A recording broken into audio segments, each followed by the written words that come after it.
Good morning, everyone. A very good morning to all of you, बच्चों. And once again, welcome back to the course on network analysis. So this is going to be the last theory lecture of network analysis, जिसके अंदर हम लोग three phase wind up करने वाले हैं. तो basically officially आपका लास्ट टॉपिक है जो खत्म होने वाला है नेटवर्क के अंदर. असाइनमेंट बचेगा. असाइनमेंट हम लोग कल डिस्कस करेंगे based on graph theory and the magnetically coupled circuit. और इस संडे आप लोगों का नेटवर्क का मेगा टेस्ट रहेगा, यानी जिसमें आपका कंप्लीट नेटवर्क पूछा जाएगा.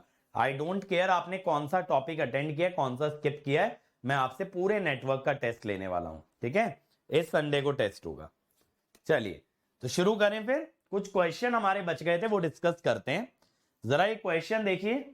3 star connected loads of 3 angle 60 degree each and 3 delta connected load of 9 angle 60 degree each are connected in parallel and fed from a 3-phase balance source having line to neutral voltage. Line to neutral माने phase voltage.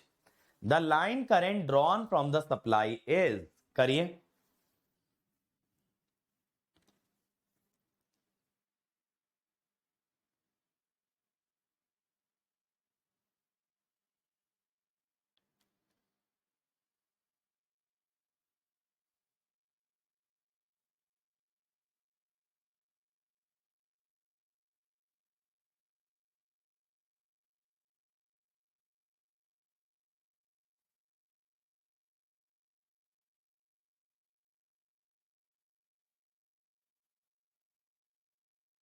चलो भाई फटाफट बनाओ इसको.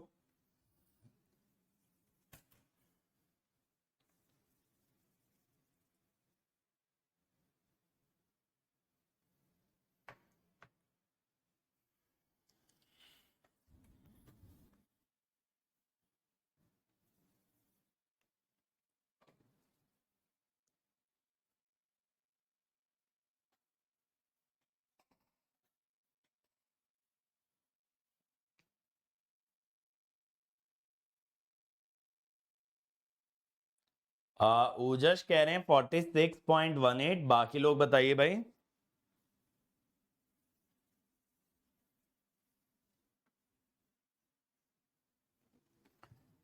देखो यहां पे ना मैं आपको बताता हूं कनेक्शन है कैसा.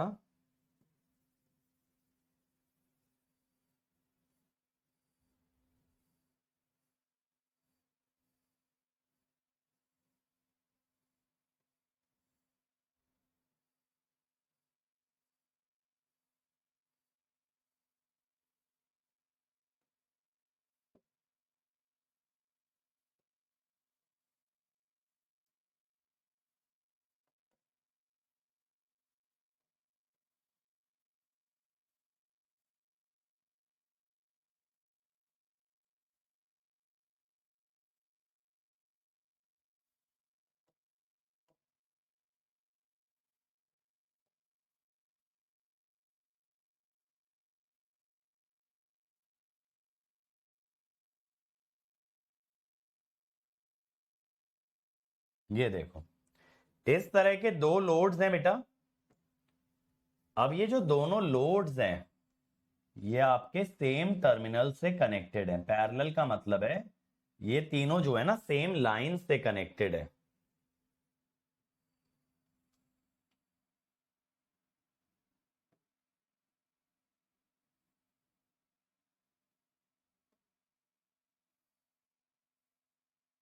ये देखो.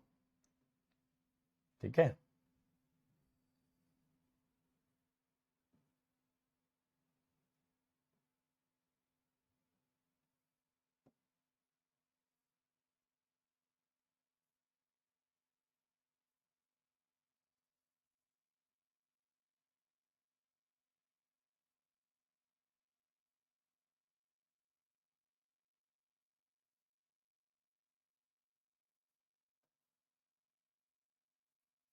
इस टाइप से ये कनेक्टेड है. ये स्टार वाले हैं 3 एंगल 60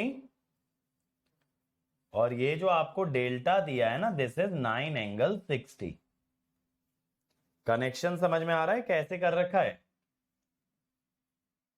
अब यार स्टार और डेल्टा को पैरेलल में आप कंबाइन तो कर नहीं पाओगे, इसीलिए आप क्या करो, या तो डेल्टा को स्टार में कन्वर्ट कर लो, ठीक है। आप डेल्टा को किस में कन्वर्ट कर लो बेटा, स्टार में कन्वर्ट कर लो, फिर आप इसको पैरेलली कंबाइन कर सकते हो। और आपको जो है ना लाइन टू न्यूट्रल वोल्टेज दिया गया है, कितना दिया गया है, 120 वोल्ट। ये वोल्टेज आपको दिया गया है 120। अब आप क्या करेंगे बेटा, कन्वर्ट डेल्टा टू स्टार।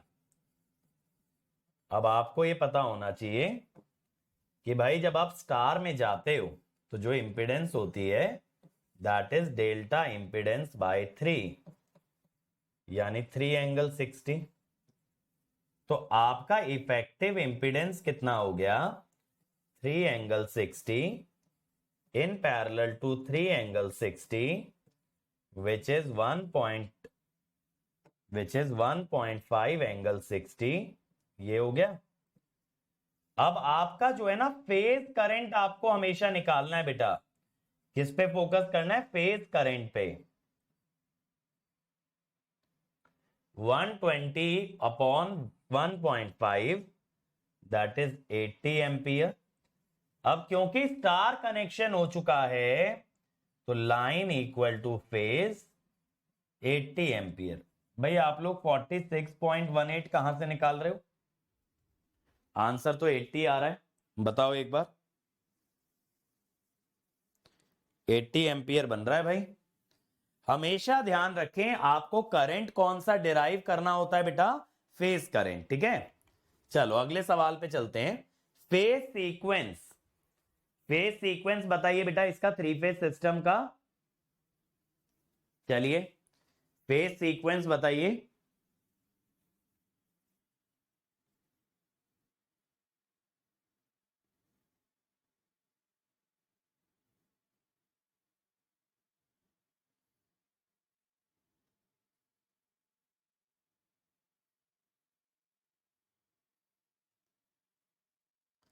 क्या आ रहा है, सी, यस। जब आपको ऐसे फेज सीक्वेंस चेक करने बोले आप क्लॉकवाइज देख लेना, आर बी वाई बन रहा है तो आंसर इज सी, ठीक है। अगला देखिए, for the three phase circuit shown in the figure the ratio of current I R is to I Y is to I B. ये R1 और R2 ना आप सेम मान लो, ये दोनों को आप R ही मान लो, आपको करंट्स का रेशियो बताना है। अच्छा क्वेश्चन है ये मैं आपको दे रहा हूं, मतलब कि क्वेश्चन में डेटा गिवन है कि दोनों R हैं।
क्या आ रहा है, सी आ रहा है। देखें सभी लोगों का सी आ रहा है, चलो देखते हैं यार। अब ये देखो आई आर जो है, आप ऐसे समझो, आप वी देखो जब भी थ्री फेज सर्किट की बात आती है ना तो किसी को तो रेफरेंस लेना ही पड़ता है। मैंने वी आर वाई को रेफरेंस ले लिया,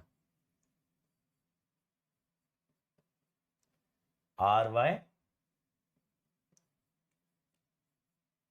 वाई बी पॉजिटिव सीक्वेंस मान के चलो जब तक ना गिवन हो, एंड बी आर। अब देखना ये तगड़ा क्वेश्चन है, थोड़ा ध्यान से देखना, समझे? हमेशा किसी ना किसी एक को आपको रेफरेंस मानना ही पड़ता है। इसको न्यूट्रल पॉइंट मत कह देना, ये बी से कनेक्टेड है तो दिस इज बी, ठीक है? ये न्यूट्रल नहीं है, ये क्या है? बी है। अब बेटा आपको बी आर पता है, अगर आपको आर बी चाहिए, अगर आपको आर बी चाहिए तो that is minus of B R. Minus sign का मतलब होता है 180 डिग्री का फेज शिफ्ट, प्लस या माइनस 180 कुछ भी कर सकते हो। मैं माइनस 180 कर रहा हूं क्योंकि प्लस 180 पे ना 300 डिग्री पहुंच जाएगा। अब मुझे ना 300 डिग्री एंगल ही नहीं पसंद है, मुझे माइनस 180 से 180 पसंद है, तो ये आया, ठीक है? तो इसीलिए मैंने माइनस 180 किया, प्लस 180 करते 300 आ जाता है, एक ही बात थी। अब ये हो गया वी आर बी, इससे आई आर आ सकता है ना, देखो इससे आई आर आ सकता है, V R B upon R. बोलो भाई यहां तक बात क्लियर? बोलो नियो भाई यहां तक बात क्लियर है? वाई बी, वाई बी का मतलब है वाई से लेके बी तक ये वोल्टेज है, इससे आई वाई आ जाएगा, आई वाई आ जाएगा Y B upon R. Y B में माइनस 120 है ना।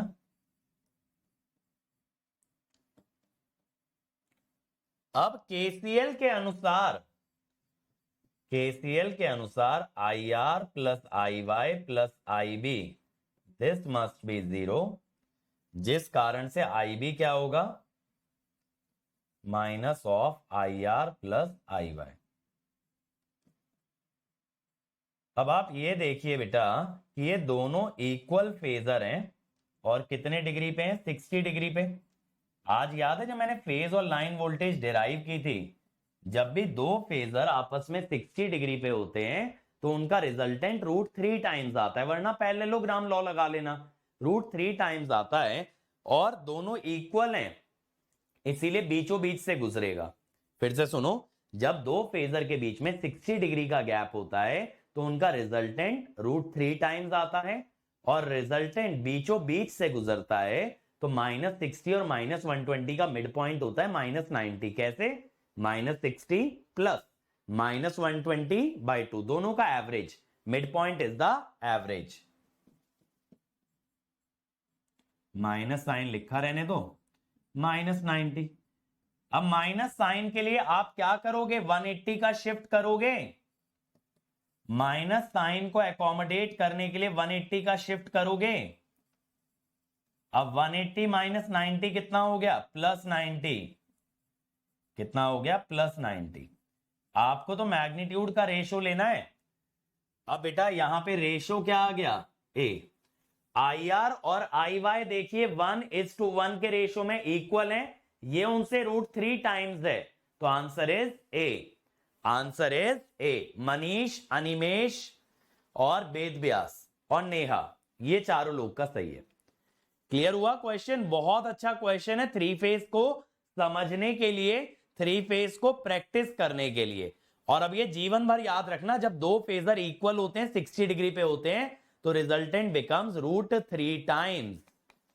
चलिए अगला देखिए भाई, अब ये आपसे टाइम डोमेन एक्सप्रेशन मांग रहा है बच्चों for 3 line to line voltage A B B C and C ए।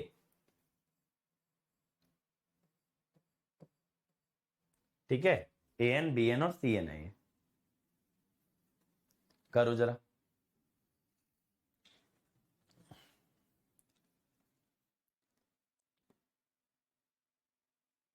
पहले तुमने किया था, सेम आंसर किए थे ए।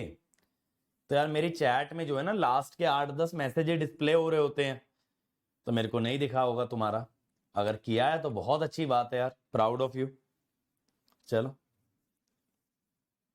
जब आप लोग तगड़े क्वेश्चन खुद से बना देते हो ना तो बहुत खुशी होती है, मतलब लगता है कि यार हाँ, टीचिंग से फायदा हो रहा है।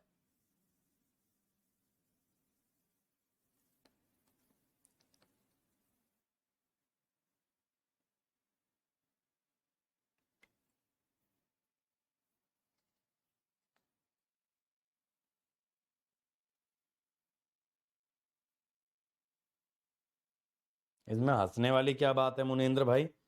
जेन्युइनली बात बोल रहा हूं, जब बच्चे टफ क्वेश्चन क्रैक कर देते हैं तो अच्छा लगता है मन को।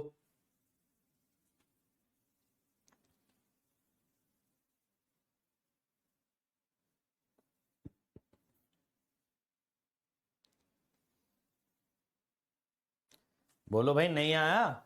बहुत इजी क्वेश्चन है यार ये देखो, ए से जो बी है वो 120 डिग्री लीड कर रहा है, और ए से जो आपका सी है वो 120 डिग्री लैग कर रहा है। ए से अगर सी 120 डिग्री लैग करता है, it means this is negative sequence.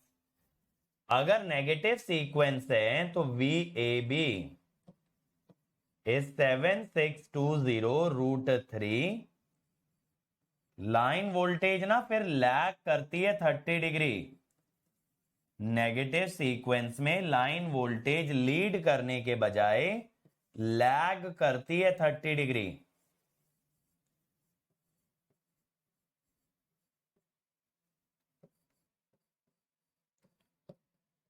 ठीक है, तो जो आपकी फेज वोल्टेजेस हैं उसमें √3 मल्टीप्लाई करो और 30 लैग कराओ। अब डायरेक्टली लिख रहा हूं बेटा, 150 में से 30 गया 120,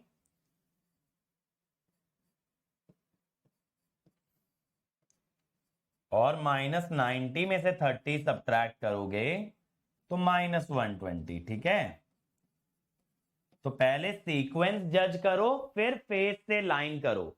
लास्ट में 180 -90 क्यों किए बेटा? एक माइनस साइन था। अभी मैंने बताया जब कभी माइनस साइन आता है तो आप प्लस या -180 करते हो फॉर दैट माइनस साइन। ये -90 था तो मैंने +180 करके आई मेड इट +90। नहीं तो ऐसे सोच लो, -90 का मतलब है -j, बाहर एक और माइनस है +j, +j का मतलब 90। ऐसे सोच लो। ठीक है, चलो next. Phase sequence of each of the following set of voltage. Phase sequence बताइए, चलिए, कम ऑन एवरीवन।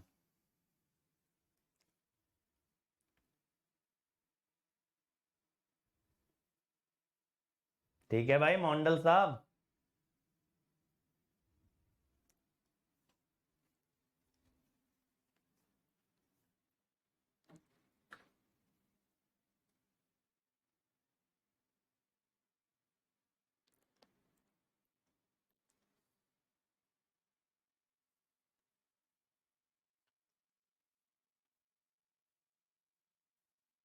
यहां देखो बेटा, ए से जो बी है वो 120 डिग्री लीड कर रहा है और ये 120 डिग्री लैग कर रहा है।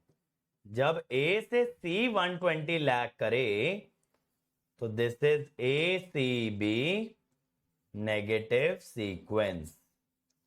यहां पे ए से बी 120 डिग्री लैग कर रहा है तो this is A B C positive sequence. तो पहले वाले का आंसर नेगेटिव सीक्वेंस और दूसरे वाले का भाई पॉजिटिव सीक्वेंस। बात क्लियर है? मुझे बताओ, यहां तक बातें क्लियर है सभी लोग को? चलो, अब भाई देखो, type of balance three phase circuit.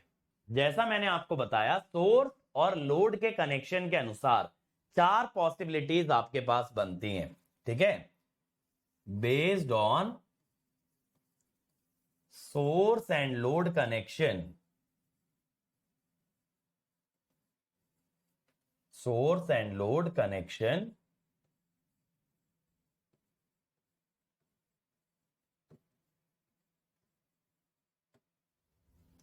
four possible configurations।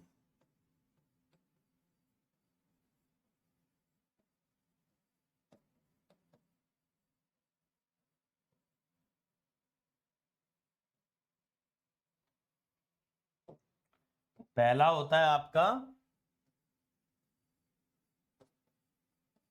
Star star. ठीक है, ये ट्रांसफॉर्मर मत समझ लेना, ट्रांसफॉर्मर में प्राइमरी सेकेंडरी के कनेक्शन होते हैं। यहां मैं सोर्स और लोड के बारे में बात कर रहा हूं।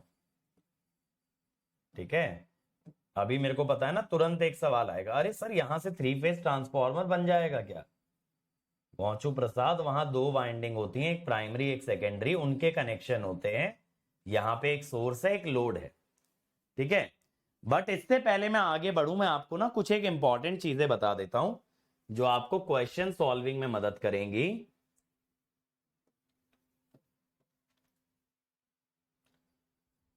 Always determine,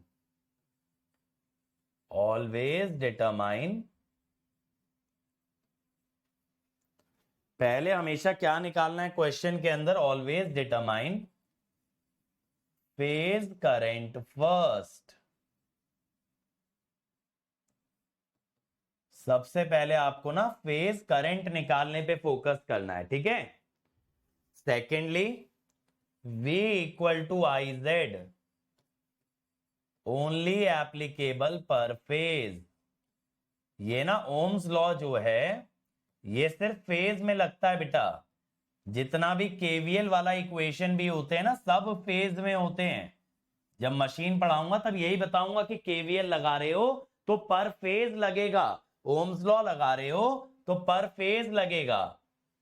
for balance circuit या फॉर बैलेंस सिस्टम, मैंने ये बात पिछले लेक्चर में भी बोली थी, solve only for one phase and determine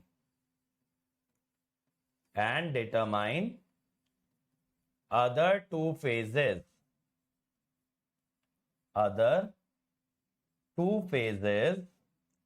by 120 degree shift. तो आप जो है ना एक ही फेज को निकालें, आप तीनों फेजेस को अलग अलग सॉल्व ना करें, एक फेज को सॉल्व करें और बाकी दोनों 120 के शिफ्ट से आ जाएंगे। बाय डिफॉल्ट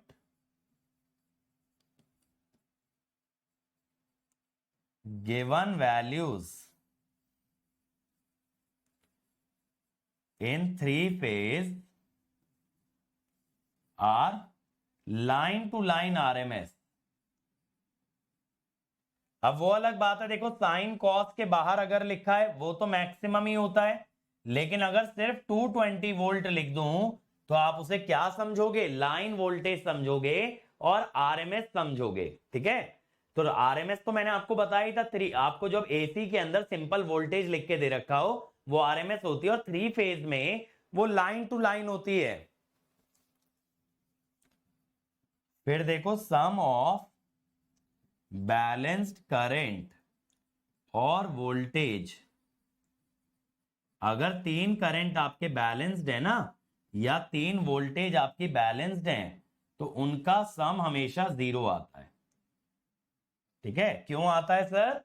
क्योंकि मैंने बताया था जो 120 के शिफ्ट पे होते हैं उन्हें 1 अल्फा अल्फा स्क्वायर की तरह ट्रीट करते हो, and 1 plus alpha square is always 0, but vice versa may not be true. अब ये क्या बात हुई? मान लो बेटा आपने 3 डीसी करंट ले लिए, 10 -5 -5, सम तो 0 है, बट ये तो डीसी है ना, इसको बैलेंस 3 फेज थोड़ी बोल दोगे। सम तो 0 हो ही सकता है, 10 - 10 0, सम तो 0 आ गया, but this is not a balance 3 phase, this is not a balance 3 phase, ठीक है। तो ये बात आपके शॉर्ट नोट्स में जाएगी। ये न्यूमेरिकल सॉल्विंग के लिए बहुत इंपॉर्टेंट पॉइंट है, मतलब ये समझ लो एब्सोल्यूट गोल्ड है ये, ठीक है। मार्केट में बेचने जाओगे अच्छा पैसा कमा लोगे इन पॉइंट से, बट कोशिश मत करना अपने पास रखना, ये ऐसा धन है जिसको बांटने मत निकल जाना। चलो अब पहला कनेक्शन पे आ रहे हैं बेटा, स्टार स्टार कनेक्शन। यहां पे अगर आप देखोगे सोर्स भी आपका स्टार में है और लोड भी बेटा आपका स्टार कनेक्टेड है, तो that is said to be the star star connection. अब यहां पे क्या किया जाता है, मैंने बताया आपको 3 फेज में हमेशा किसी एक वोल्टेज को आप रेफरेंस मान लीजिए, assume V R as reference, ठीक है। आपने वी आर को रेफरेंस मान लिया भाई। अब इससे क्या होगा कि यहां पे आप देखिए न्यूट्रल से न्यूट्रल आपने जोड़ा हुआ है, तो यहां पे पूरा आपका वी आर ऐसे का ऐसा आ जाएगा, जिससे आप आई आर निकाल सकते हो।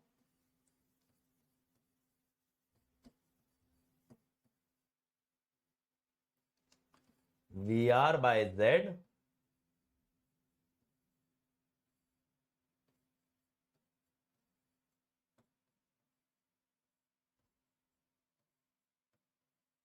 v by Z angle minus theta.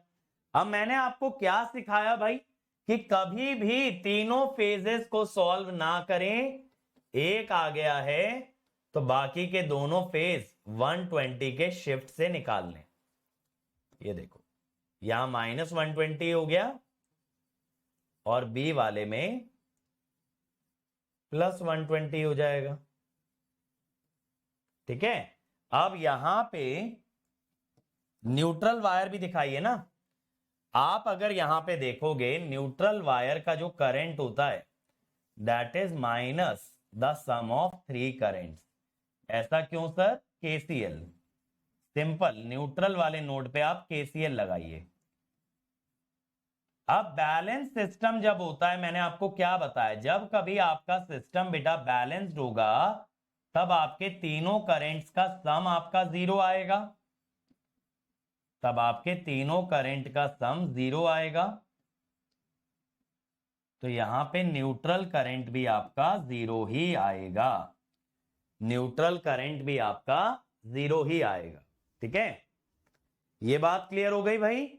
Neutral current will come out to be 0। बात क्लियर है ना यहां तक? जल्दी बताइए। अब बैलेंस स्टार डेल्टा, अब यहां समस्या हो जाती है जब आपका सोर्स स्टार में है, लोड आपका डेल्टा में है। जैसे स्टार स्टार को तो आपने बहुत इजीली सॉल्व कर लिया। अब इसमें आप क्या करते हैं, इसमें ना आप इसको स्टार स्टार में कन्वर्ट कर लेते हैं। कैसे? By converting your load to star. अगर किसी एक को कन्वर्ट करना पड़े ना, तो हमेशा लोड को प्रेफर करिएगा, कन्वर्ट करने में ज्यादा इजी होता है। ठीक है, आप इस तरह से लोड को डेल्टा से स्टार में कन्वर्ट कर लो। जब तीनों लोड बराबर ही हैं तो स्टार के इंपीडेंसेस बनेंगे Z/3। मुझे बताओ ये बात यहां तक क्लियर? मैंने इसको स्टार स्टार बनाने के लिए क्या किया, कन्वर्ट लोड टू स्टार, तो Z star is Z delta by 3, यानी कि Z/3, Z/3। ये आपका क्या आ गया बेटा? ये आपका आ गया impedance in the star connection. अब आप क्या कहेंगे कि यहां पे अगर आपको आई आर चाहिए तो आप simply V R by Z star करोगे। वी आर को अगर आप रेफरेंस माने हुए हो, इसका एंगल मान लो थीटा है, ये z का एंगल थीटा है ना, तो डेल्टा से स्टार जाते हैं तो एंगल नहीं चेंज होता, बस इंपीडेंस 1/3 हो जाती है। 3v/z angle minus theta. अब यहां से आई वाई निकाल लोगे, -120 माइनस थीटा। अब आप कहेंगे सर जब लोड को ट्रांसफॉर्म कर दिया तो क्या लोड का करंट सही आएगा? आंसर है नहीं, आंसर है नहीं। जब आपने लोड को ट्रांसफॉर्म कर दिया तो लोड का करंट सही नहीं आएगा। मैंने नेटवर्क का आपको एक गोल्डन रूल बताया था हमेशा ध्यान रखने के लिए, कि जिस चीज का करंट निकालना है कभी भी उसे ट्रांसफॉर्म ना करें। तो इस मेथड से ये वायर्स के करंट तो सही आएंगे जिनको आप लाइन करंट बोलते हो, बट फेज करंट गलत आएंगे, क्योंकि स्टार कनेक्शन में देखो फेज करंट लाइन के बराबर होता है, लेकिन एक्चुअली तो लोड किस में कनेक्टेड था? डेल्टा में। डेल्टा में तो फेज लाइन के बराबर नहीं होता ना। तो हम ये कहते हैं देखो यहां पे कि bye transforming load line currents remain same, line current आपके सेम रहते हैं, but phase current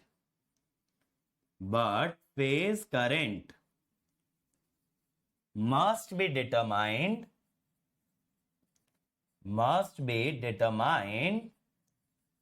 from original connection,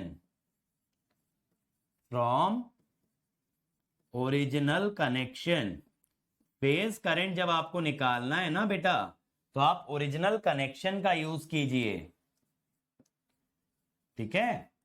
तो लाइन करंट तो आपके सही आएंगे, लेकिन आपके ना फेज करंट गड़बड़ आ जाएंगे, उसके लिए ओरिजिनल कनेक्शन का यूज करना चाहिए। यानी यहां पे फेज करंट आप जब निकालेंगे तब यूजिंग डेल्टा कनेक्शन ही निकालेंगे, जहां पे कि आपको पता है कि IPH is IL by √3 and IPH leads IL by 30।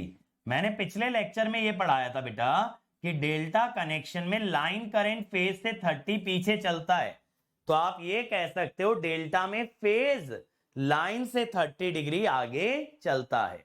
Line current अगर 30 पीछे चलता है तो फेज करंट 30 आगे चलता है। ये बात क्लियर? ये वाला पॉइंट शॉर्ट नोट्स में डाल लेना। अगर लोड को ट्रांसफॉर्म करते हो तो लाइन करंट सही आते हैं, फेज करंट गड़बड़ आ जाते हैं। बात क्लियर हो गई? अब डेल्टा डेल्टा, अब भाई डेल्टा डेल्टा में कोई समस्या नहीं है। क्यों समस्या नहीं है सर? क्योंकि दोनों का कॉन्फ़िगरेशन एक जैसा है। अब जैसे देखो यहां पे VAB आपको दिखाया है, RY में ये वाला प्लस होगा, ये माइनस होगा, ये यहां एज इट इज आ जाएगा। पैरेलल कनेक्ट हो रहे हैं ना, देखो कैसे आया ये करें, ये वोल्टेज यहां पे, ये देखो ये इससे जुड़ा A वाला टर्मिनल और B वाला इससे जुड़ा, तो ये सिंपल VAB डायरेक्टली आ गया ना इसके अक्रॉस। ऐसे ही देखो ये B वाला यहां पे जुड़ा और ये Y वाला यहां पे जुड़ा, तो ये वाली वोल्टेज डायरेक्टली इस इंपीडेंस के अक्रॉस आ गई। ऐसे ये देखो ये यहां पे जुड़ा और ये वाला आपका यहां पे जुड़ा, तो ये जो तीसरा सोर्स है वो इसके अक्रॉस आ गया। तो तीनों के अक्रॉस डायरेक्टली पूरा पूरा सोर्स आ जा रहा है, क्योंकि डेल्टा में आपको पता है phase voltage is same as the line voltage, phase voltage is same as the line voltage, ठीक है। तो यहां पे अगर मान लीजिए हमने ले लिया, assume VAB as रेफरेंस, जो A वाला होता है ना, मैं ज्यादातर उसी को रेफरेंस मानता हूं यार। हार्डली मैंने आज तक कोई ऐसा क्वेश्चन किया होगा जिसमें किसी और को रेफरेंस माना हो।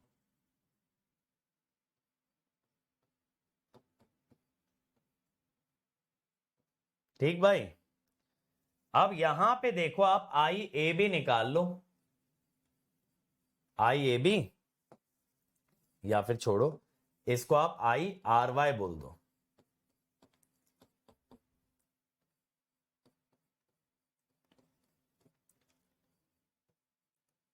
V एंगल 0 बाय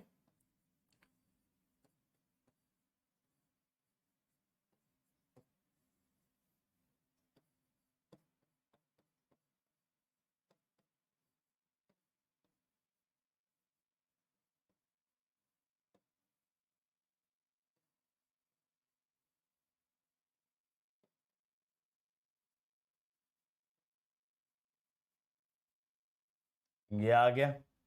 अब ये क्या होगा बेटा? Phase current. अब आप कहेंगे लाइन करंट जो होता है वो √3 टाइम्स फेज करंट होता है, डेल्टा कनेक्शन है ना, and it lags IPH by 30 degree. जैसे मान लो एज एन एग्जांपल मैं आपसे कहूं कि भाई मुझे IR बता दो, तो आप IR को क्या लिखोगे? √3V/Z माइनस थीटा है ना, तो इसमें से 30 डिग्री और सब्ट्रैक्ट कर देना। ठीक है, अब आई वाई निकालना है तो -120 कर दो, आई बी निकालना है तो -240 कर दो या +120। एक्चुअली क्या होता है ना, देखो जो तीसरा करंट है वो दूसरे से भी 120 पीछे होता है, तो -240 आना चाहिए कायदे से, लेकिन 360 डिग्री के फेज शिफ्ट से कोई असर नहीं आता, तो जहां -240 बन रहा होता है वहां हम 360 ऐड करके 120 बना देते हैं। फिर बताता हूं, एक से दूसरा फेज 120 लैग करता है, तो दूसरे से तीसरा भी 120 लैग करेगा, तो ये -120 है, तो यहां -240 आएगा, लेकिन हम 360 ऐड करके +120 बना देते हैं, क्योंकि 360 degree is equivalent to 0 degree. ठीक है, तो आपको अगर आई वाई और आई बी भी चाहिए तो आप क्या करें, आप जो है ना -120 कर दें, तो ये हो गया।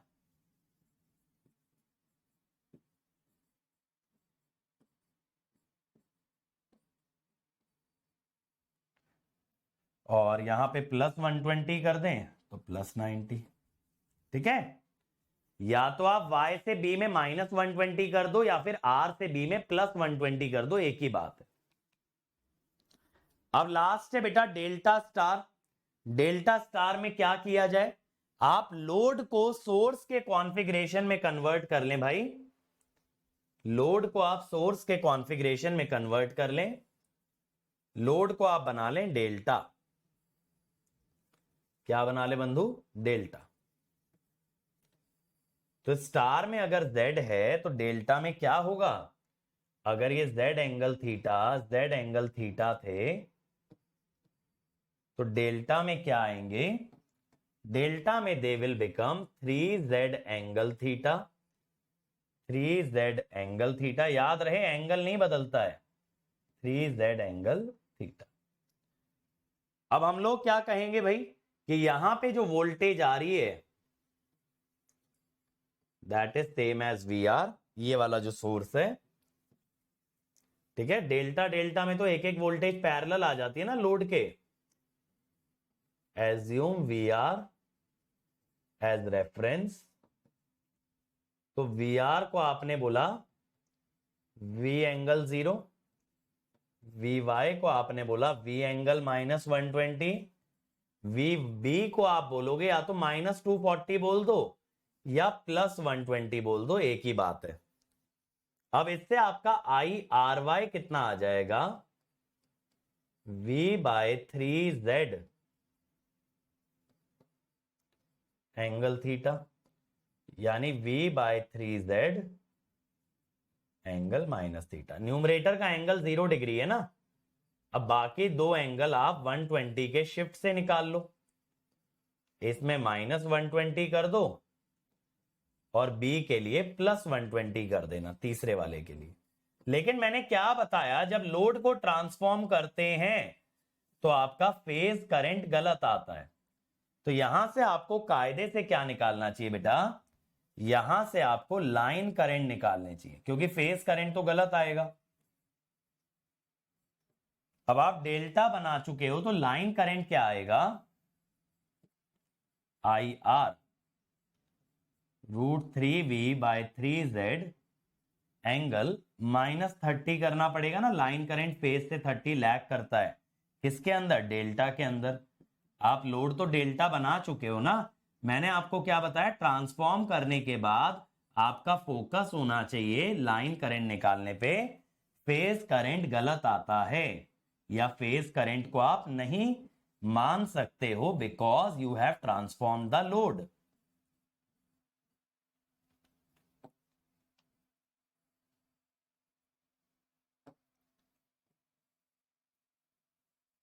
ठीक है, ये आपके लाइन करंट करेक्ट होंगे, ये आपके लाइन करंट करेक्ट होंगे, and IPH equal to IL for star connection. ठीक है, ये फाइनल आंसर नहीं चलेगा, क्योंकि लोड को आपने ट्रांसफॉर्म कर दिया है, लोड को आपने ट्रांसफॉर्म कर दिया है।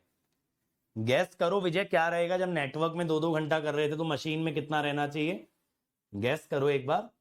चल, अब कुछ एक इंपॉर्टेंट पॉइंट्स की अगर हम लोग बात करें बेटा, वैसे मैंने आपको मार्क कराई दिया है कि अगर आप लोड को ट्रांसफॉर्म करते हो तो आपका फेज करंट गलत आता है लेकिन लाइन करंट आपका सेम आता है। तो वही एक इंपॉर्टेंट पॉइंट है जो यहां डिस्कशन से निकल के आता है। अब आ जाओ भाई पावर के अंदर। किसके अंदर आ रहे हैं? पावर के अंदर। जैसा मैंने बताया था, power is the most important parameter after your voltage and current.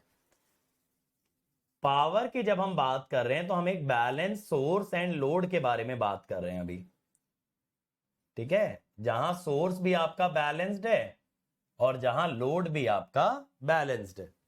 ठीक है, सोर्स भी बैलेंस रहना चाहिए और आपका बेटा लोड भी बैलेंस रहना चाहिए, इसको बोलते हैं बैलेंस सिस्टम। अभी देखो भाई, कुछ महीनों तक तो तुम्हारा सुबह का 4 घंटे ही चलेगा, ठीक है। हम लोग सुबह के 3 घंटे के शेड्यूल पे मे भी जा सकते हैं आखिरी के सब्जेक्ट्स में। जब मैं क्रैश कोर्स या आरआईबी लॉन्च कर दूं, मुझे एक और बैच लेना हो सकता है मैं मॉर्निंग इवनिंग 3-3 घंटा करके बीच में 2 घंटे की क्लास और आपकी अटका दूं रिवीजन के लिए। VA is VM sine of omega t, VB is VM sine omega t minus 120 and VC is VM sine omega t plus 120।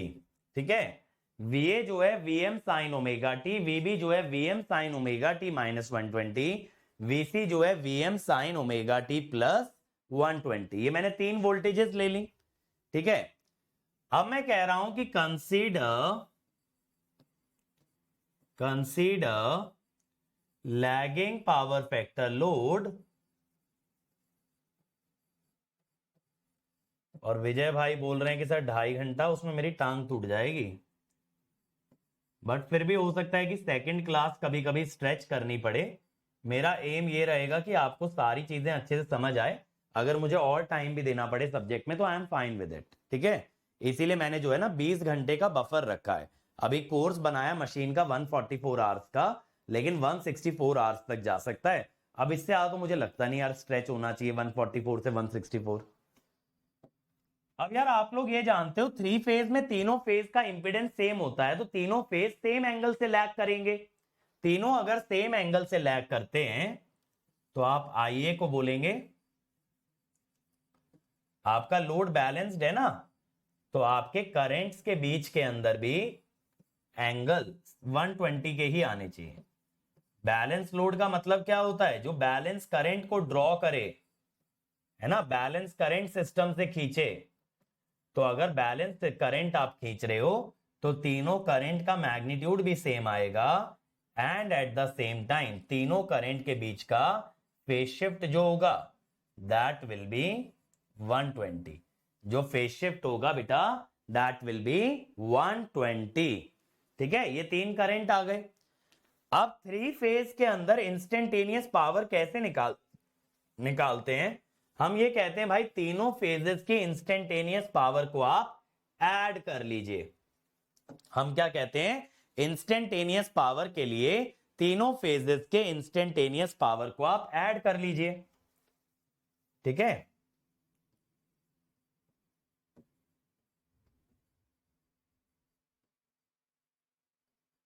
Instantaneous 3 phase power, ठीक है।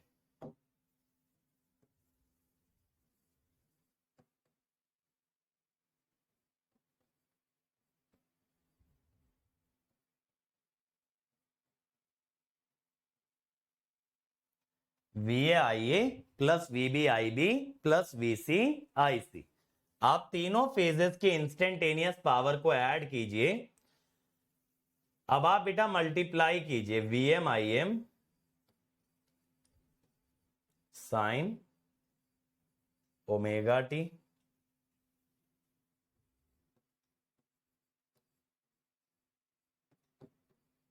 Sign omega t minus Y, VM I M sine omega t minus 120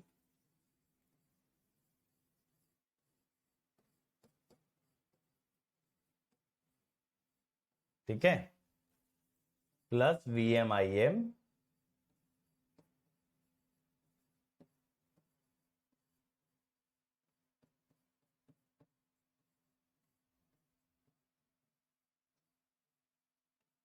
अब यार देखो, जब कभी आपके पास ऐसा formula बन रहा हो ना साइन ए साइन बी वाला, जब कभी मेरे बच्चों आपके पास एक ऐसा फॉर्मूला बन रहा हो जहां साइन ए साइन बी बन रहा है, तो इसको आप तोड़ सकते हो half cos A minus B minus cos A plus B, half cos A minus B. तो एक काम करता हूं ना, मैं ये V M I M by 2 common ही ले लेता हूं, कॉस ए माइनस बी यानी cos phi minus cos A plus B,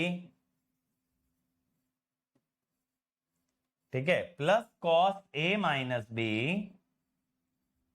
minus cos A plus B.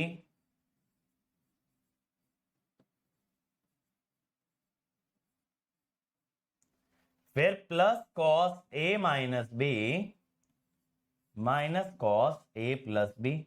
आप यहां पे एक चीज नोटिस करिए बच्चों कि तीनों ही फेजेस के अंदर एक 2 ओमेगा वाली टर्म आ रही है, तीनों ही फेजेस के अंदर आपके पास एक 2 ओमेगा वाली टर्म आ रही है, यानी तीनों फेजेस की जो पावर है उसमें एक ऐसी टर्म है जो डबल फ्रीक्वेंसी से ऑसिलेट करती है।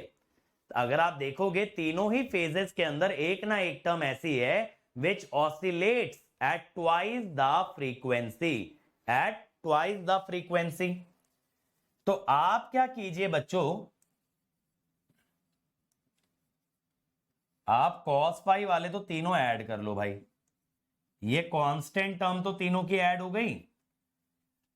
अब एक टर्म ऐसी बची जो कि दुगनी फ्रीक्वेंसी से ऑसिलेट कर रही है। याद है सिंगल फेज में भी मैंने बताया था कि डबल फ्रीक्वेंसी से ऑसिलेट करने वाली टर्म होती है, डबल फ्रीक्वेंसी से ऑसिलेट करने वाली टर्म आपकी होती है।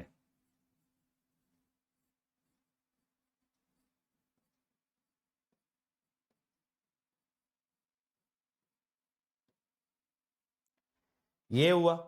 अब लेकिन बेटा यहां पे ये देखो डबल फ्रीक्वेंसी वाली 3 टर्म्स हैं और कितने कितने एंगल पे हैं, 240 डिग्री। कितने कितने एंगल पे है मेरे बच्चों, 240 डिग्री। ये मुझे बताओ समझ में आ रहा है, जल्दी से बोलो एक बार, ये समझ में आ रहा है। और बेटा तीनों की वैल्यू बराबर है 1 1 1। जब तीन फेजर 120 डिग्री पे होते हैं और बराबर होते हैं तो तीनों का सम 0 आता है। सेम वे में बेटा अगर 240 पे बनाओगे, इफेक्टिवली बना तो आप 120 पे ही रहे हो, ये जो माइनस 240 है इसको प्लस 120 लिख दो, और जो प्लस 240 है उसे माइनस 120 लिख दो। जैसा मैंने बताया किसी भी फेजर में 360 ऐड या सब्ट्रैक्ट करने से कोई फर्क नहीं पड़ता, तो अगर आप इसमें 360 ऐड करोगे इट विल बिकम 120, अगर आप इसमें 360 सब्ट्रैक्ट करोगे इट इज माइनस 120। तो मैं कह सकता हूं तीन फेजर हैं जो 120 120 के एंगल पे हैं और तीनों के तीनों का मैग्नीट्यूड 1 है, इसीलिए इन तीन टर्म्स का सम जो आएगा दैट विल बी 0। आप मुझे ये बताइए, ये बात क्लियर हो रही है, तीन टर्म्स का जो आपका सम आने वाला है that is going to be 0। जल्दी बोलिए, तीन टर्म्स का जो आपका सम आने वाला है that is going to be 0। फटाफट से बताएंगे बच्चों, तीन टर्म्स का जो सम आएगा आपका that is going to be 0। Clear है, बोलो। तो आपके पास बेटा इंस्टेंटेनियस पावर के नाम पे भी क्या बचेगा, देखिएगा। अगर मैं ये कहता हूं कि सेकंड वाली जो टर्म है जो करली ब्रेसेस के अंदर है वो तीन टर्म्स का सम 0 है, तो आप ये भी तो देखो आपके पास इंस्टेंटेनियस पावर के नाम पे बचा क्या, आपके पास एक कांस्टेंट टर्म बच गई। और याद है मैंने पिछले लेक्चर में यही एडवांटेज लिखवाया था थ्री फेज का कि बंधु थ्री फेज में इंस्टेंटेनियस पावर भी कांस्टेंट आती है। ठीक है, ये सेकंड वाली टर्म्स का सम हो गया 0। हमेशा ध्यान रहे तीन बराबर के फेजर अगर आपके 120 डिग्री पे होंगे तो there sum will always be 0। दो में वो एंगल कितना होना चाहिए 180, चार में कितना होना चाहिए 90। तो अगर ऐसे करते हो ना, तीन फेजर 120 पे सम 0, दो फेजर 180 पे सम 0, एक वी और एक माइनस वी, चार फेजर 90 90 पे उनका सम भी 0। अब यहां पे देखिए क्या करते हैं, यहां पे Vm/√2 करते हैं, यहां पे Im/√2 करते हैं और cos फाई करते हैं। तो हम कहते हैं 3vi cos फाई, ये आपकी पावर आ गई। V क्या हो जाता है, RMS फेज वोल्टेज, I क्या हो जाता है, RMS फेज करंट।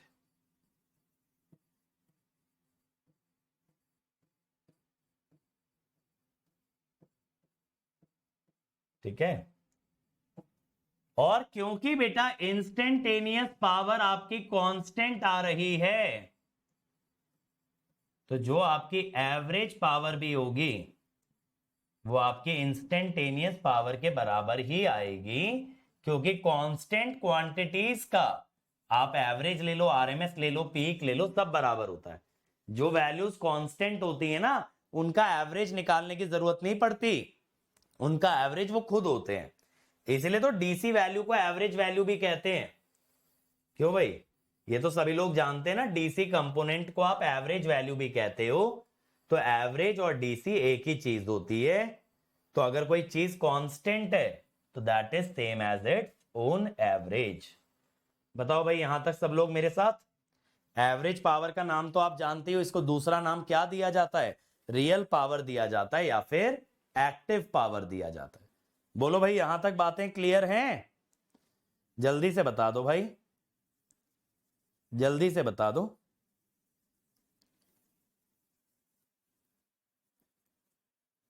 क्लियर? अब देखो यहां पे क्या कर सकते हो आप कह सकते हो कि अगर भाई मेरे पास स्टार कनेक्शन होता,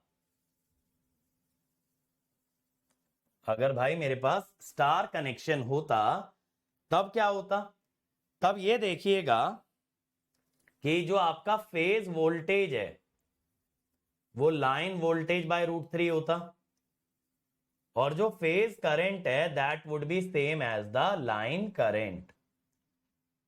तो जो आपका पावर आ रहा है 3 VPH IPH cos फाई,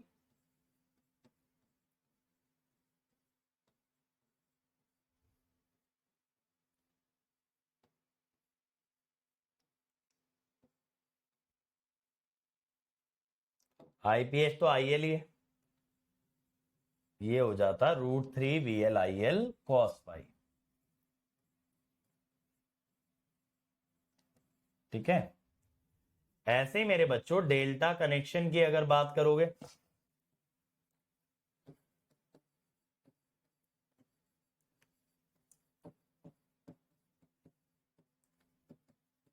वहां पे VPH तो VL के बराबर होता, लेकिन जो IPH होता वो IL/√3 के बराबर होता। तो पावर क्या हो जाती,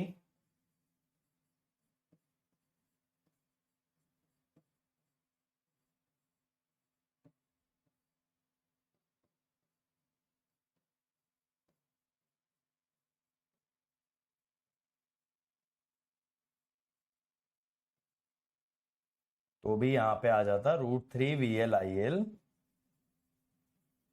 cos फाई। यानी देखो पावर आप चाहो तो फेज वोल्टेज फेज करंट के टर्म्स में निकाल लो, चाहो तो लाइन वोल्टेज लाइन करंट के टर्म्स में निकाल लो। लेकिन एक बात हमेशा ध्यान रखिएगा, ये जो फाई एंगल होता है ना, ये होता है angle between VPH and IPH, VPH and IPH। Not between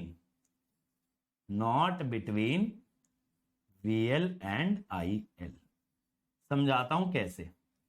देखो, पावर फैक्टर एंगल जो होता है वो इंपिडेंस का एंगल होता है, और आज मैंने आपको ये बताया इंपिडेंस पे जो आप V इक्वल टू IZ लगाते हो वो फेज में लगाते हो।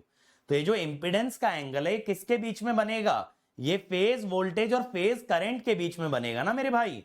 ये फेज वोल्टेज और फेज करंट के बीच में बनेगा, ये लाइन वोल्टेज लाइन करंट के बीच में थोड़ी बनेगा। अच्छा ऐसे सोचो, जैसे मान लो आपने फेज वोल्टेज का एंगल 0 लिया, क्या लिया, फेज वोल्टेज का एंगल आपने 0 लिया। मान लो करंट आपका 30 डिग्री लैग कर रहा है, यानी आपका पावर फैक्टर एंगल क्या हो गया, 30 डिग्री। तो अगर फेज वोल्टेज का एंगल 0 है तो फेज करंट का एंगल होगा -30, क्योंकि 30 डिग्री लैग कर रहा है ना। 30 डिग्री लैग का मतलब क्या हुआ, वोल्टेज अगर 0 डिग्री पे है तो करंट आपका -30 डिग्री पे आएगा। तो आपका वहां पे एंगल क्या हो गया, 30 डिग्री लैगिंग।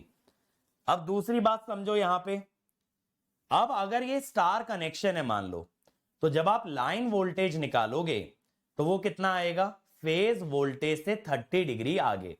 आपने फेज वोल्टेज का एंगल 0 माना, जिससे फेज करंट का एंगल -30 लिया, बिकॉज आप कह रहे हो पावर फैक्टर cos 30 लैगिंग है, तो फेज करंट 30 डिग्री लैग कर रहा है। अब आपने लाइन वोल्टेज निकाला, लाइन वोल्टेज फेज वोल्टेज से 30 डिग्री लीड करेगा, यानी लाइन वोल्टेज का एंगल कितना हो गया, +30। और बेटा लाइन करंट जो है वो फेज करंट जैसा ही होता है, तो उसका एंगल तो -30 रहा। अब लाइन करंट और लाइन वोल्टेज के बीच का एंगल 60, क्योंकि लाइन वोल्टेज 30 आगे है, लाइन करंट 30 पीछे है, 60 आ गया। फेज वोल्टेज और फेज करंट का एंगल, जैसे देखो ये फेज वोल्टेज है 0 डिग्री पे, ये फेज करंट है आपका -30 पे, लेकिन अब लाइन वोल्टेज तो इससे और 30 आगे है ना, तो इनके बीच का एंगल कितना हुआ, 60 डिग्री। तो जो आपका पावर फैक्टर एंगल है वो हमेशा VPH और IPH के बीच में होता है। VL IL के बीच का एंगल देखोगे तो 30 डिग्री एक्स्ट्रा आएगा या 30 डिग्री कम आएगा, but it can never be the same angle as between VPH and IPH। बात समझ में आई, बताओ, बात समझ में आई। अगर ये VPH है, इससे IPH 30 लैग कर रहा है, लेकिन जब आप VL देखोगे तो VL तो इससे और 30 आगे होगा, तब एंगल हो गया 60। VPH IPH का 30 डिग्री, VL IL का 60 डिग्री, क्योंकि ये जो करंट है स्टार में IPH और IL तो सेम ही है, तो VPH IPH 30, VL IL 60, तो एंगल तो सेम नहीं है, इसीलिए फाई एंगल किसके बीच में होता है, सिर्फ VPH और IPH के बीच में। समझ गए। चल अब पावर को समराइज कर लें भाई, बताइए, पावर को समराइज कर लें। सबसे पहला पॉइंट बेटा यहां पे कि instantaneous power 3 VPH IPH cos phi, या फिर √3 VL IL cos फाई, ये बहुत काम आएगा न्यूमेरिकल में बेटा, मशीन पावर सिस्टम में ये वैल्यू कांस्टेंट आती है, ठीक है। VPH होता है RMS फेज वोल्टेज,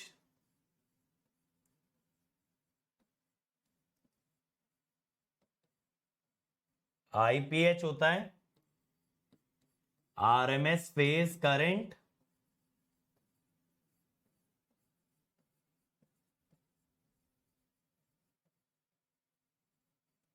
VL होता है RMS line voltage,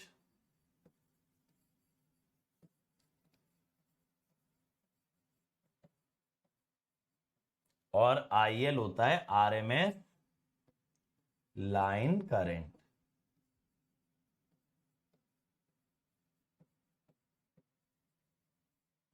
RMS line current, ठीक है।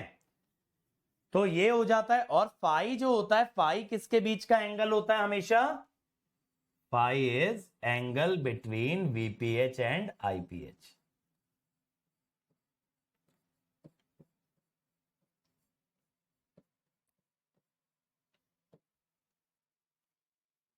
अब देखो यार, आपने AC में तो कई तरह की पावर पढ़ रखी है ना,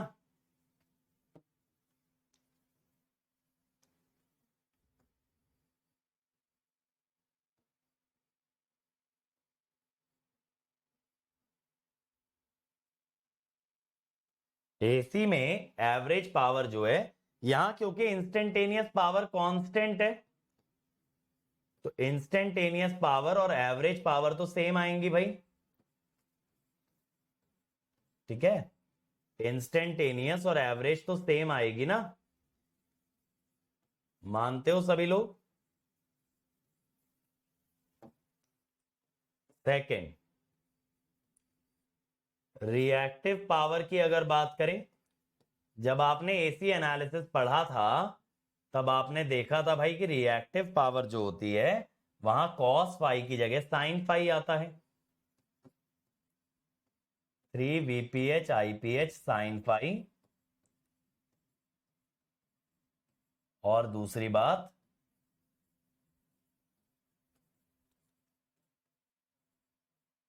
√3 VLIL साइन फाई। तीसरा हमने क्या पढ़ा था भाई? Apparent power. एपरेंट पावर के बारे में मैंने क्या बोला था? It is the magnitude of complex power, correct?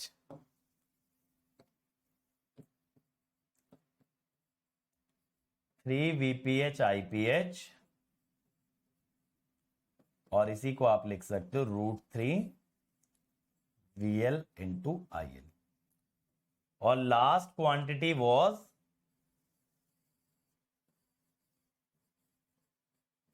Complex power. ठीक है, कॉम्प्लेक्स पावर में क्या आ जाता है बेटा? ये कॉम्प्लेक्स नंबर होता है P प्लस JQ। ठीक है, तो P प्लस JQ होता है which is actually equal to 3 VPH IPH conjugate √3 VL IL conjugate. ठीक है, 3 VPH IPH कॉन्जुगेट या फिर √3 VL IL कॉन्जुगेट। ये बात क्लियर हो गई भाई? ये बात क्लियर हो गई? नहीं सॉरी, रुको रुको रुको, अरे भाई यहां पे नॉट इक्वल टू आता है।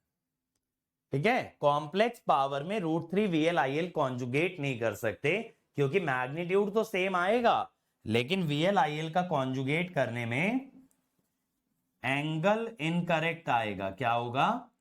Angle will be incorrect.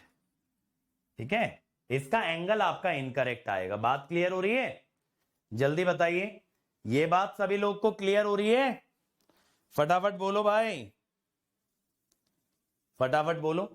तो ये पूरा का पूरा आपका शॉर्ट नोट्स में जाएगा।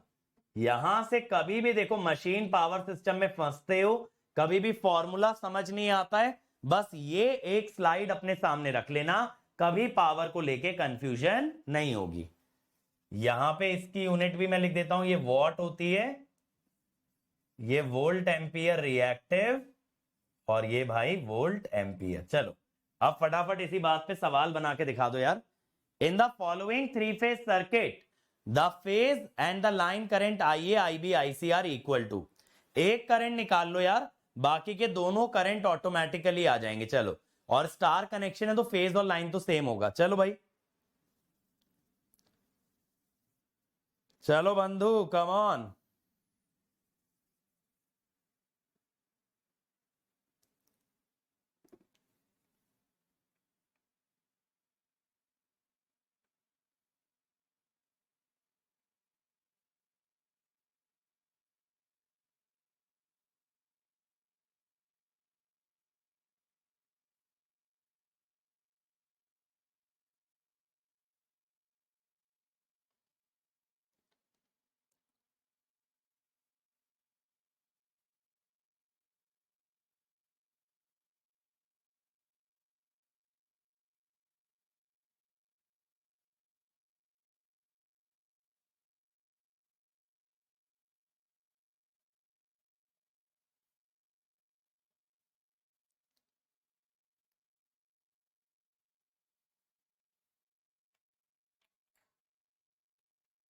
निकाले भाई आंसर।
आया भाई आंसर? चलो देखें। देखो भैया, पहला सोर्स दे रखा है 400 एंगल 0। जब एक बैलेंस सिस्टम होता है ना, तो आप ऐसे न्यूट्रल से न्यूट्रल एक वायर मान सकते हो, ऐसा आप एज्यूम कर सकते हो जब एक बैलेंस सिस्टम होता है।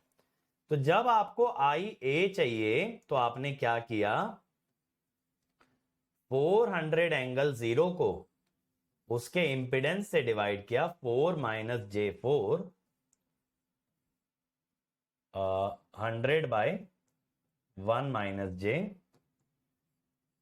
तो देखो 100 बाय √2, ये फोर्थ क्वाड्रेंट में है तो angle is -45, 70.7 angle 45 degree ampere I B. ठीक है, आई बी इसी तरीके से 45 माइनस 120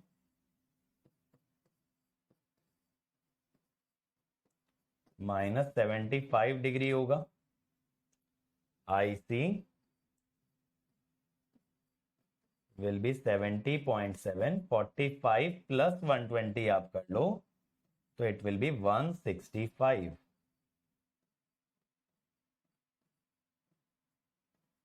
ठीक है, 165 डिग्री, 50√2 कह लो, 70.7 कह लो। ठीक है, चलो जरा ये वाला क्वेश्चन देखो।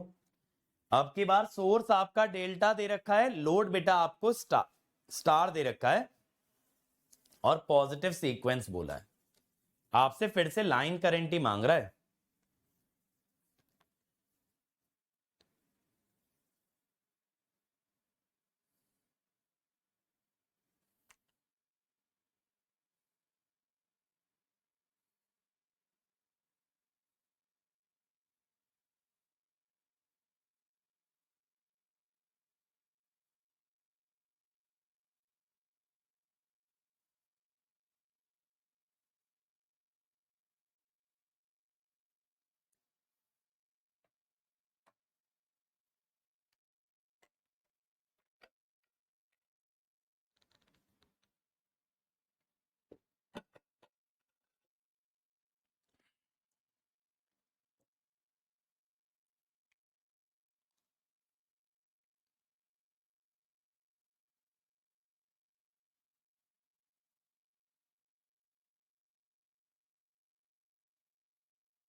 आया आंसर? देखो मैंने क्या बताया था कि लोड को उसी कॉन्फ़िगरेशन में बना लो जिसमें सोर्स है। तो लोड को भाई मेरे डेल्टा बना लो पहले, लोड को आप डेल्टा बना लो।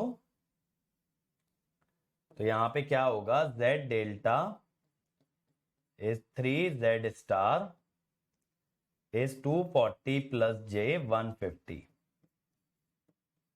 अब यहां पे अगर आपको आई फेज चाहिए, ठीक है, आपको अगर आई ए बी चाहिए,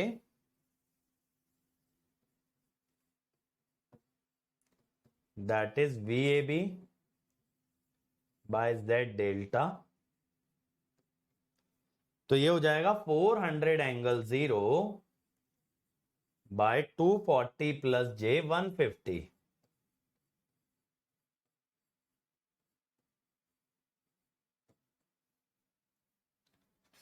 ठीक है, 400 angle 0 divided by 240 plus 150 iota,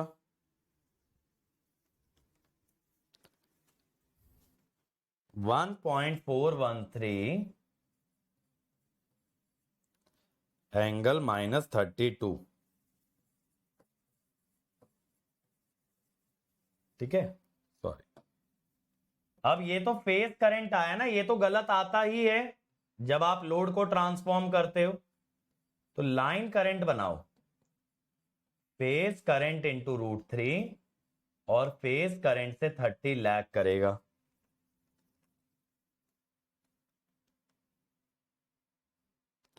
to 2.448,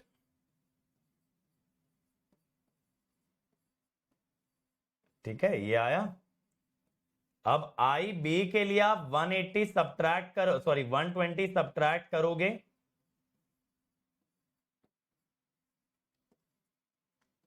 और आई सी के लिए आप 120 ऐड करोगे,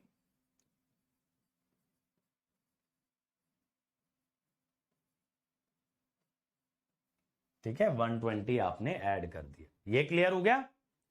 बहुत बढ़िया, बहुत बढ़िया। चलो, तो आपको ना तीनों फेज करंट निकालने की जरूरत ही नहीं है, आप एक निकाल लो ना।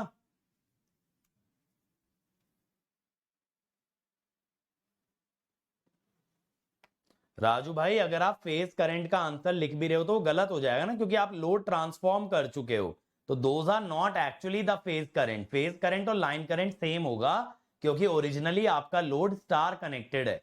चलो, ये बनाओ जरा। A balanced star connected load absorbs a total power of 20 kilowatt at a leading, ये लोअर फैक्टर नहीं होगा, ये पावर फैक्टर है। क्या है ये आपका पावर फैक्टर है, power factor of 0.6 when connected to a line voltage of 480 volt. What is the impedance of each phase?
क्या आ रहा है? 20 ओम आ रहा है, इतना फास्ट? अब देखो भैया, पावर दे रखी है 20 किलोवाट, कॉस फाई दे रखा है 0.6, और ये ध्यान रखना, लीडिंग, लीडिंग का मतलब कैपेसिटिव। लाइन वोल्टेज है 480,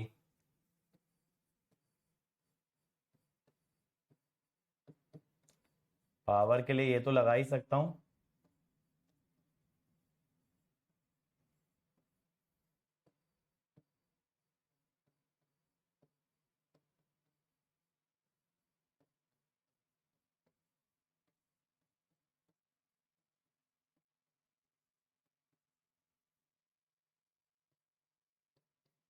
आईएल क्या होगा? ये रहा कैलकुलेटर। कैलकुलेटर भी जो है ना रख के भूल जाता हूं।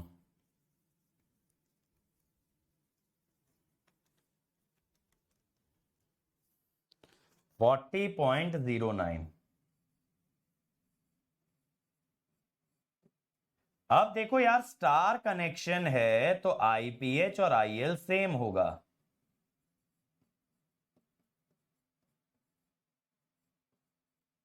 लेकिन वीपीएच क्या होगा बेटा?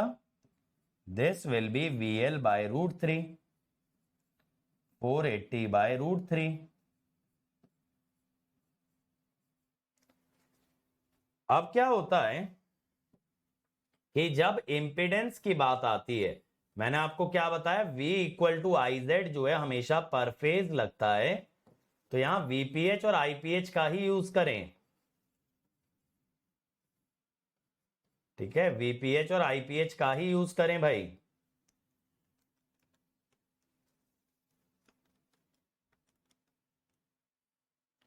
सिक्स 6.912 और यहां से पाई कितना आ रहा है, 53.13। तो आप नेगेटिव में लिखिए क्योंकि कैपेसिटिव है। कैपेसिटिव जो इंपिडेंस होती है ना, ये उसका एंगल नेगेटिव होता है। ठीक है, कैपेसिटिव जो इंपिडेंस होती है उसका एंगल हमेशा नेगेटिव होता है। बात क्लियर है? तो पावर फैक्टर एंगल जो होता है वो इंपिडेंस का ही एंगल होता है। मैंने बताया भी था, वोल्टेज और करंट के बीच का एंगल हमेशा इंपिडेंस के एंगल को रिप्रेजेंट करता है, and that is actually the power factor angle, क्योंकि V equal to I Z होता है ना। अब जरा ये देखो, फेज और लाइन करंट मांग रहा है भाई, स्टार कनेक्टेड सोर्स है और डेल्टा कनेक्टेड लोड है। Come on everybody, star connected source है, डेल्टा कनेक्टेड लोड है, आपसे फेज और लाइन करंट मांग रहा है।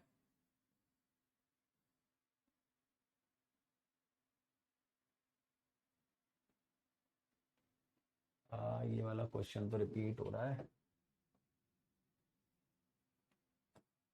कहाँ चले गए हम, ये रहे। चलो भाई फटाफट बनाओ यार।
आया भाई आंसर? इजी तो है ये। देखो, डेल्टा कनेक्टेड लोड है, उसको कन्वर्ट कर लो स्टार में, तो Z star is 8 + J4/3, delta का डिवाइड बाय 3 हो जाता है ना। अब आपका IA जो होगा that will be VAN divided by Z star, 100 ∠10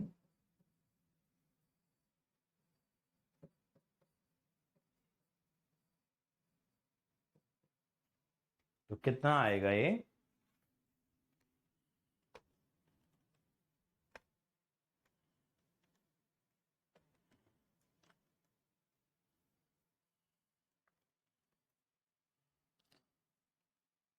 33.54।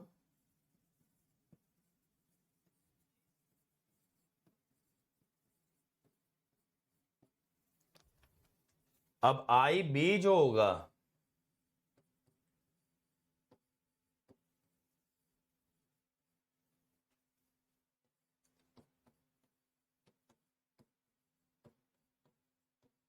ऐसे हो जाएगा,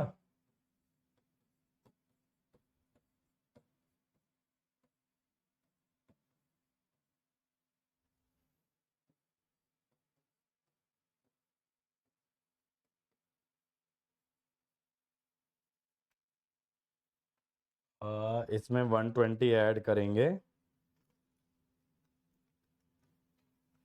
103.44। ठीक है, 120 ऐड करके आ गया ये। अब यार लोड तो ओरिजिनली डेल्टा था ना, लोड तो ओरिजिनली डेल्टा था, तो आप क्या कहेंगे कि जो भी आपका लाइन करंट आया है डिवाइडेड बाय √3, और डेल्टा का जो फेज करंट होता है वो लाइन करंट से 30 डिग्री लीड करता है।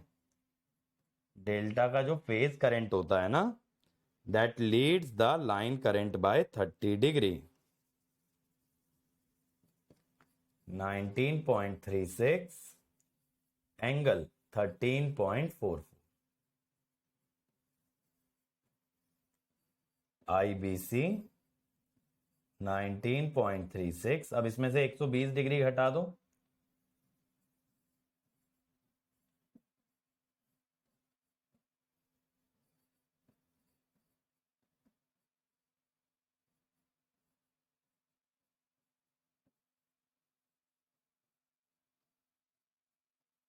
या ठीक है, क्लियर हो गई बात। चलो फिर ये देखो जरा, a balance delta connected load is connected to a three phase balance supply, line current and the real power drawn, line current and the real power drawn।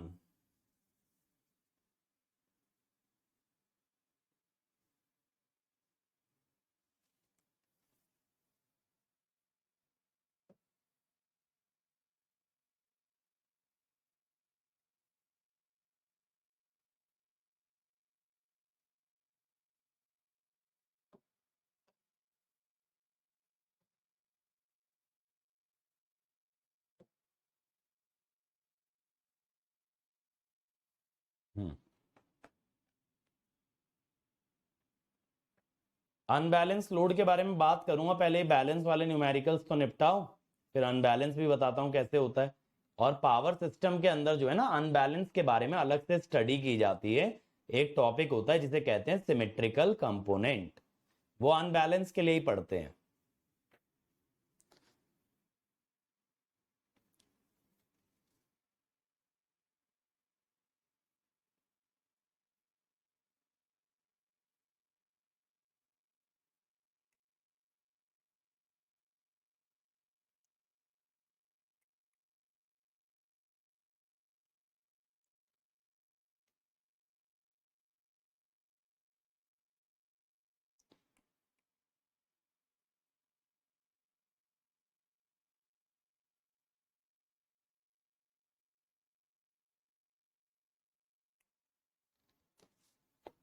सी आ रहा है।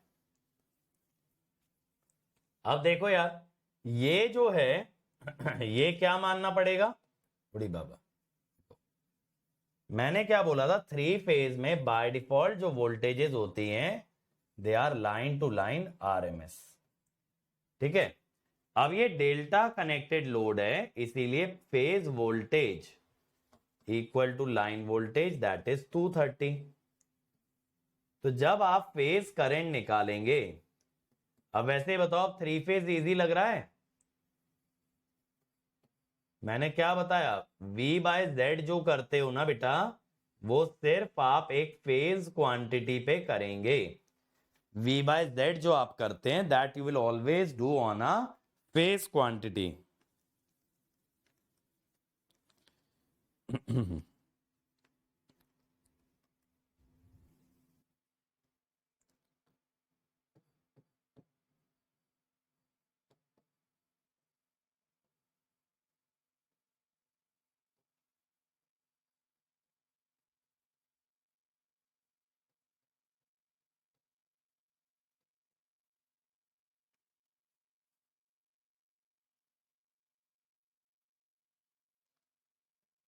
तो ये आ गया 19.92 एम्पियर।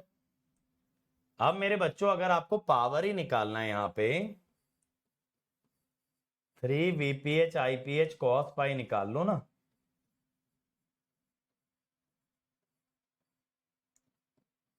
3 × 230 IPH आ रहा था 11.5, और एंगल हमें दिख ही रहा है करंट के अंदर 36.86।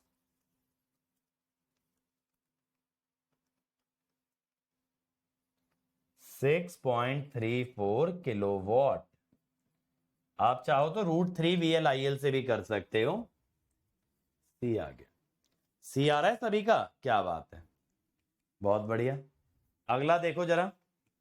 अ balance delta connected source having a positive phase sequence. ये वाला तो मेरे ख्याल से हो गया ना, 80 + J50 वाला। ये वाला भी डन है। कुछ क्वेश्चन मुझे लग रहा है ना आज रिपीट में आ गए हैं। चलो अब अनबैलेंस पे आ जाओ। बेटा सोर्स हमेशा जो है ना बैलेंस वोल्टेजेस ही जनरेट करता है, तो लोड का ही गुनाह होता है या लोड की ही गलती होती है जो कि तुम्हारा सिस्टम अनबैलेंस हो जाता है। ठीक है, तो जब आपका सिस्टम अनबैलेंस हो जाए मेरे बच्चों, तब आपको हर फेज के लिए सॉल्व करना पड़ेगा। हर फेज के लिए आपको अलग से सॉल्व करना पड़ेगा। जैसे यहां पे अगर आप देखो तो IR को आप लिखेंगे V∠0/ZR। ठीक है, IY को आप लिखेंगे V∠−120/ZY। ये ZR ZY ZB सब अलग अलग हो सकते हैं। V∠+120/ZB।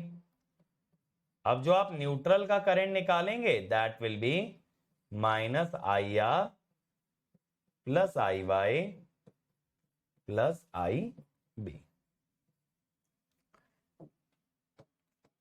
और जो मैंने आपको बताया कि in power system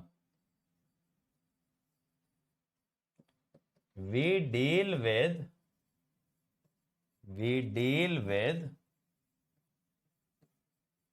unbalanced systems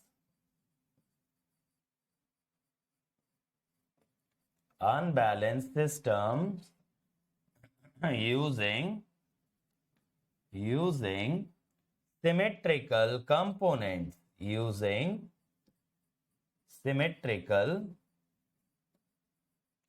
components,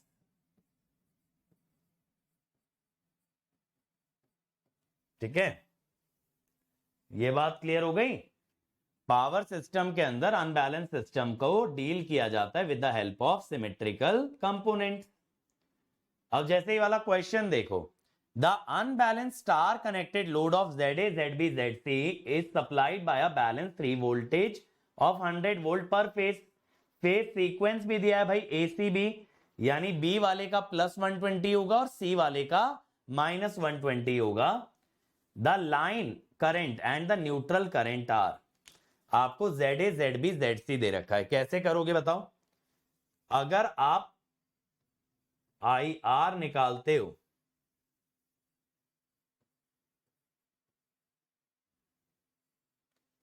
तो ये करोगे,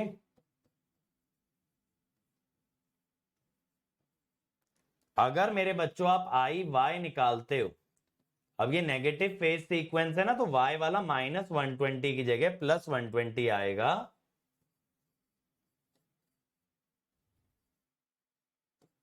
इसका एंगल ना 26.56 होता है, बट चलो फिर भी मैं डिराइव कर लेता हूं कितना आ रहा है। माइनस क्यों ले रहे हैं? क्योंकि सारे करंट एक ही डायरेक्शन में दिखा रखे हैं ना, A + B + C + D = 0, तो D = -A + B + C। समझे? डायरेक्शन देखो ना, सारे के सारे एंटरिंग दिखा रखे हैं। सारे अगर एंटरिंग दिखाए हैं तो वो जो लास्ट करंट है वो नेगेटिव आ जाएगा ना। सबका सम आप 0 करोगे। 8.94 एंगल 93.43।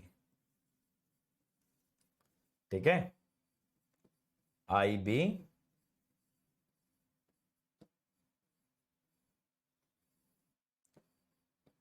-53.13 होगा।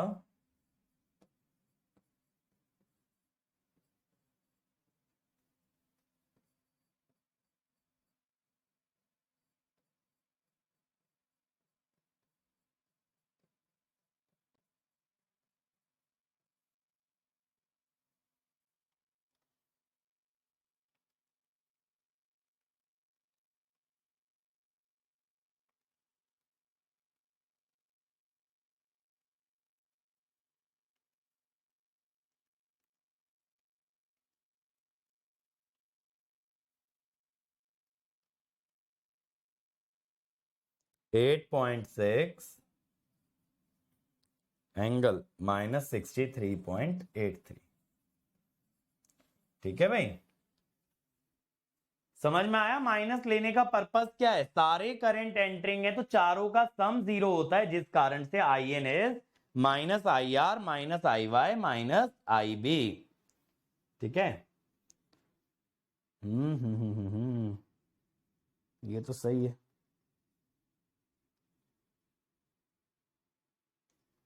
उड़ी बाबा, देखें जरा, ये वाला हमारे को गलत लग रहा है।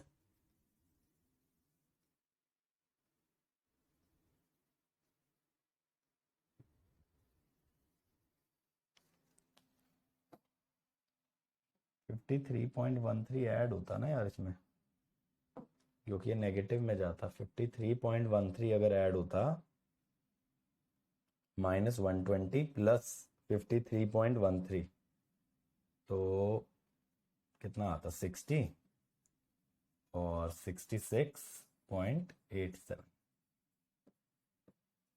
ये होता ना, करेक्ट? बताओ एक बार। हाँ, 66.87 आ रहा है ना।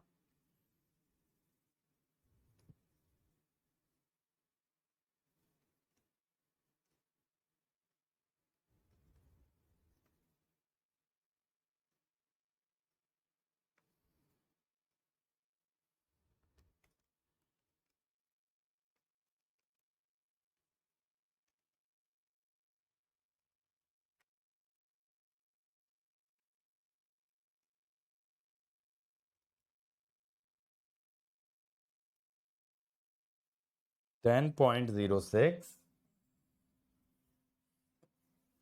एंगल 178.45। मुझे बताना ये मैच कर रहा है?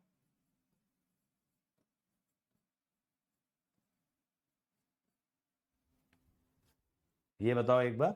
10.06 एंगल 178.45। ठीक है भाई, ये क्लियर हुआ? तो यार ये आप लोगों का जो है ना, ये आप लोगों का खत्म हो जाता है यहाँ पे 3 फेज, और यहीं पे आपका खत्म हो जाता है नेटवर्क एनालिसिस। अब हम लोग कल सुबह मिलेंगे। कल सुबह में हम लोग क्या करने वाले हैं ना, जो असाइनमेंट है, देखो 3 फेज में तो मैंने कोई असाइनमेंट दिया नहीं, क्योंकि इस पे डायरेक्ट क्वेश्चन कुछ खास आता नहीं है। It is just a pre requisite. हाँ, इसमें सबका अलग निकालना पड़ेगा बेटा, अनबैलेंस के अंदर। तो कल हम लोग करेंगे ग्राफ थ्योरी का एक पेंडिंग असाइनमेंट और कपल्ड सर्किट के 2 असाइनमेंट। ठीक है, ये कल सुबह करेंगे हम लोग। बाकी अगर कंसेप्चुअली बात करें तो आपका नेटवर्क एनालिसिस पूरा हो चुका है। तो इसके बाद ऐसा कोई कॉन्सेप्ट नहीं है जो नेटवर्क से किसी भी एग्जाम में, ठीक है, किसी भी एग्जाम में और आप लोग ना कर पाए। सर वाई फेज से जेड सी कनेक्टेड है, क्यों? वाई फेज से जेड स्टार ही तो है, ये जेड वाई है ना, जेड वाई ही जेड बी है। ठीक है साई भाई, कंफ्यूज मत हो, इसमें गलती क्या कर दी है ना इन्होंने, आर वाई बी ये नाम दे देना चाहिए था। आर वाई बी और एबीसी में कंफ्यूज कर दिया है। यहां पे देखो ना, आर वाई बी दिखा रखा है और यहां लिख एबीसी रखा है, इसीलिए। ईएमएफटी का टेस्ट बेटा मैं देखता हूं कब कंडक्ट कराता हूं, थोड़ा सा फ्री हो जाने दो। ईएमएफटी का एक मेगा टेस्ट मैं आप लोगों का कंडक्ट करा दूंगा। ठीक है, नहीं तो ऐसा कर लेंगे, जून बैच का जब ईएमएफटी लगेगा तो उसके साथ ईएमएफटी का टेस्ट दे देना, जुलाई बैच का, सॉरी, तब ईएमएफटी का टेस्ट दे देना। अभी नेटवर्क डिजिटल पे फोकस कर लो। आज रात को डिजिटल का टेस्ट होगा आप लोगों का 10 बजे, है ना? याद रखिएगा, मैं नोटिफिकेशन भी डाल दूंगा, but still remember that there will be a digital test at 10 PM today. तो तैयारी रखना अपना। कहां तक तैयार रखोगे बेटा? बेसिक्स ऑफ शिफ्ट रजिस्टर तक आप तैयार रखो, और basic sequential circuit like flip flop, या कोई सीक्वेंशियल सर्किट रैंडम कनेक्ट करके दे दूं तो उसकी स्टेट्स निकालना, ये सारी चीजें आपको आना चाहिए। यहां तक रेडी रखना। उसमें कॉम्बिनेशनल भी आ सकता है, के मैप भी आ सकता है, नंबर सिस्टम भी आ सकता है, बुलियन भी आ सकता है, कुछ भी आ सकता है, अप टू सीक्वेंशियल। ठीक है भाई, चलो फिर। तो उम्मीद करता हूं कि आप लोगों को नेटवर्क के कोर्स में मजा आया होगा, क्योंकि कल बहुत सारे बच्चे तो दिखेंगे नहीं मुझे पता है असाइनमेंट के अंदर। बट अगर आप लोगों को अच्छा लगा हो तो जरूर बताइएगा, जरूर फीडबैक दीजिएगा। कल मॉर्निंग में 6 बजे ही करेंगे, ताकि तुम लोगों का दिन लंबा फ्री हो जाए। लेट करूंगा तो लेट उठोगे, फ्री उसी टाइम होगे, फायदा क्या हुआ? दिन में तुम्हारे आवर्स तो बढ़े नहीं, तो 6 बजे ही कर लेंगे। लेट सब्सक्रिप्शन लिया था, कुछ लेक्चर छूट गए नेटवर्क के, बेटा वीकेंड में कर लो, आज कल में कुछ एक लेक्चर्स कर लो, एटलीस्ट उतना पार्ट कर लो सिद्धार्थ भाई जितना मशीन पावर सिस्टम में काम आएगा, बाकी का हौले हौले कवर करते रहना। ठीक है, चलो फिर, थैंक यू एवरीवन।